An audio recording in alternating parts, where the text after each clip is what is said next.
चा मग मीडियम होतो. सो त्याला सुरुवातीला बीज लावल्यावरच त्याला रोप वरती तयार होतं. तर बीज लावतानाच आपल्याला त्याला जेवढं सहाय्य करता येईल तेवढं करायचंय. सो ह्याच्यात आपल्याला बेनिफिट दिसतोय तो. सचिनजी, खरं तर जो मुद्दा आता प्रत्येकाच्या मनात आला असेल की इतका मोठा आता टॅक्समध्ये आपल्याला सवलत मिळते आहे साधारणपणे नोकरदारांना, तर आता इनडायरेक्ट पद्धतीने जसं की महागाई तर वाढणार नाही ना, म्हणजे आमच्या खिशात एकीकडे पैसे येतात आणि ते दुसऱ्या खिशातनं निघून जातील अशा पद्धतीने येईल का, हे अर्थात प्रत्येकाच्या मनात येणार आहे हा प्रश्न. तुम्ही कसं बघता या सगळ्या प्रश्न? पहिली गोष्ट म्हणजे बजेट म्हणजे काय असतं, तुमचा घरातला येणारा पगार असं समजून घ्या. त्या पगारामध्ये हा खर्च करायचा आहे आणि या ठिकाणी हितनं उत्पन्न येणार आहे याची सांगड घालणं. जेव्हा वित्तीय तूट म्हणतो, फिस्कल डेफिसिटचा विषय, आपण जेव्हा फिस्कल डेफिसिटचं टार्गेट त्यावेळेला ठेवतो तर खर्च आणि उत्पन्न याचं ताळमेळ लावायचं आहे आणि त्याच्यामध्ये जर गॅप असेल त्याला वित्तीय तूट म्हणतो. आणि ती जर भरायची असेल तर तुम्ही आता 14 लाख कोटीचं कर्ज त्या ठिकाणी घेण्याचं जाहीर केलेलं आहे की आम्हाला घ्यावं लागणार आहे. म्हणजे हे कर्ज घेऊन तुम्ही भरताय. आता कर्ज घेतल्यानंतर ते कर्ज फेडणं हे महत्वाचं राहतं आणि त्यामुळे टॅक्स वाढवणं परत त्या ठिकाणी आलंच. हा मुद्दा त्या ठिकाणी आला. प्रश्न असा आहे की तुम्हाला ज्या वेळेला आताच्या या बजेटमध्ये सांगितलंय की आम्ही इथे तुम्हाला जे आम्हाला येणारं उत्पन्न आम्ही कमी करत आहोत, 1,26,000 कोटी आम्ही त्या ठिकाणी सोडून देत आहोत. तिथे कुठे आम्ही खर्च काय करणार आहोत ते तुम्हाला अॅनेक्शरमध्ये टाकून दिलेलं आहे. तुम्हाला आताही कळणार नाही. म्हणजे आजच्या परिस्थितीमध्ये IIT IIM सोडलं तर एज्युकेशनचा काही विषय त्या ठिकाणी आला नाही. तुम्हाला फक्त त्या FDI तुमच्या विमा सेक्टरमध्ये केले, त्या ठिकाणी मुक्त केलेले 100% केलेले. म्हणजे तुम्ही आणा, त्याला काय हरकत नाही. प्रश्न असा आहे की माझा आज जर तुम्हाला मेडिकलचा विमा काढायचा आहे, मेडिक्लेमचा काढायचा आहे किंवा त्या ठिकाणी लाईफ इन्शुरन्स काढायचा आहे, सगळे जर काढायचं आलं तर त्याला GST 18% लावलेलं आहे तुम्ही. त्याचा अर्थ अप्रत्यक्ष कर तिथे आहे.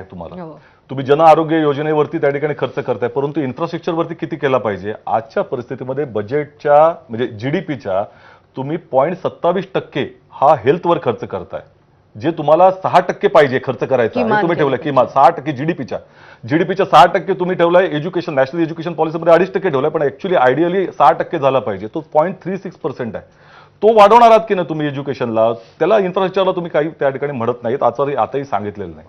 माझ्या दृष्टिकोनातून आजच्या बजेटमध्ये केवळ मध्यम वर्गाच्या ह्या एक बियॉन्स जो आहे की आम्हाला त्याचा फायदा झाला 7 लाख ते 12 लाखाच्या वरती, शेतकऱ्यांचा वर्ग. तुम्ही आज दुसरी गोष्ट काय, पॉलिसीचा विरोधाभास कसा? आत्ताच काही वर्षांपूर्वी म्हणजे 2-4 वर्षापूर्वी मोझाम्बिक आणि इतर देशांबरोबर करार केलाय डाळीच्या आयातीसाठी. त्यांनी तिकडे गॅरंटीड उत्पादन करावं, आपली गव्हर्नमेंट जाऊन इन्व्हेस्ट करणार आहे तिथे. आणि आता लगेचच तुम्ही म्हणता आत्मनिर्भर भारताच्या संदर्भामध्ये डाळीच्या संदर्भात. म्हणजे तुम्ही त्याचं काय करणार आहात? जो तुमचा इंटरनॅशनल कराराचा आहे त्यावेळेला काही सांगायचं नाही. तुम्ही आतापर्यंत कॉर्पोरेट टॅक्सचा हे केलात, लक्षात घ्या. कॉर्पोरेट टॅक्सचा आम्ही सातत्यानं म्हणत होतो, अरे तुम्ही त्या ठिकाणी डिमांड वाढवेल अशा तऱ्हेची पॉलिसी आली पाहिजे. आज तुम्हाला 10-11 वर्षानंतर सामान्य माणसाच्या खात्यामध्ये पैसा गेला पाहिजे हे सांगितलं गेलेलं आहे. तुम्ही कॉर्पोरेटचा खर्च कमी केला, त्याच्यातनं येणारं उत्पन्न कमी केलं, इन्कम टॅक्सचा वाढला. तुम्हाला आताच्या परिस्थितीमध्ये दिसते की कॉर्पोरेट काही नफा कमवत नाहीत. आणि GST म्हणजे भार तुम्ही लक्षात घ्या, शेतकऱ्यांवरचा भार असेल, सामान्य माणसावरचा वरती असेल. आज तुम्हाला तुमचा फूड बास्केट आहे, म्हणजे एक ताट आहे जे सामान्य माणसाला जे लागतं जेवणाचं, त्याचा खर्च यावर्षी 10% वाढलेला आहे. तुम्ही इन्फ्लेशन हे 5.2% बघता, पण फूड इन्फ्लेशन 8.2% वरती गेलेलं आहे आणि भाज्यांचे दर 26% वाढलेत या कालावधीमध्ये. हे लक्षात घ्या.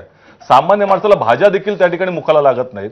मग अशा परिस्थितीमध्ये तो खर्च करताना त्याचं जीवनावश्यक ज्या गोष्टी आहेत त्याच्यासाठी खर्च करणार का त्या ठिकाणी अतिरिक्त खर्च? आता हे सगळ्या प्रश्नांचे उत्तर नाही आपल्याला, आता या सगळ्या प्रश्नांचे उत्तर विश्वास पाठक सर तुमच्याकडनं घ्यावे लागतील. हा मुद्दा नक्की प्रत्येक म्हणजे आता जसं आपण म्हणतोय की एक चेहऱ्यावर स्माईल आलेला आहे, मात्र त्यावेळी हा प्रश्न प्रत्येक सामान्याच्या मनात येणार आहे की अरे आता महागाई वाढेल का? मी तुमच्याकडे पण येते विलास.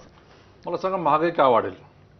10 वर्षापासून जर मोदीजींचा ट्रॅक रेकॉर्ड बघितला, या देशांनी फिस्कल डिफिसिट 6.5%च्या वर बघितलेलं आहे आणि दरवर्षी निर्मला सीतारामन जे टार्गेट दिलेले आहे ते जवळजवळ अचीव्ह केलेलं आहे. आज 4.8 वरनं 4.4 जर ते म्हणत असतील तर येतीलच.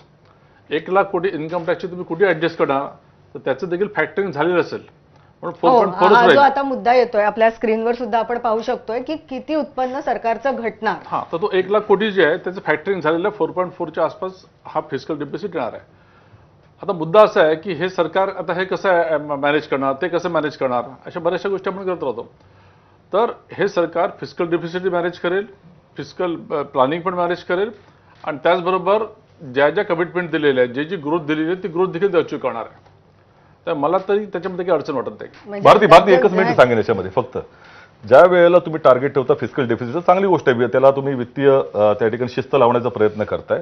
प्रश्न असा आहे की ह्या कालावधीमध्ये आत्ताच्या म्हणजे ह्या अर्थसंकल्पाच्या कालावधीमध्ये तुम्ही विकास कामांना कात्री लावलेली आहे. तुम्ही लक्षात घ्या, म्हणजे जिथे जिथे तुमच्या स्कीम्स आहेत, ज्या आता तुम्ही मनरेगा सारखी स्कीम आहे ज्याचं बजेट अलोकेशन 2.25% असलं पाहिजे, ते 1.33% आणलेलं आहे. मातृवंदना योजना असेल किंवा या सगळ्या ज्या काही जनमानसाच्या निगडीत ज्या योजना आहेत नाही, पण त्यांना कात्री लावलेली आहे एक ना. मिनिट. बघा, या सरकारला अर्थशास्त्र फार चांगलं कळतं. जे ट्रॅडिशनल यांचं जे अर्थशास्त्र होतं त्याच्या पलीकडे गेलेलं आहे. बजेटच्या व्यतिरिक्त ऑफ बजेट कितीतरी ऍक्टिव्हिटीज होतात, पीपीपी बेसिसवर कितीतरी गोष्टी होतात.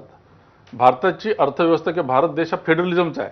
त्यामुळे या व्यवस्थेमध्ये आपण आज बघितलं की पीपीपी बेसिसवर राज्य आणि सरकार, केंद्र सरकार अशा पार्टनरशिप देखील होणार आहे.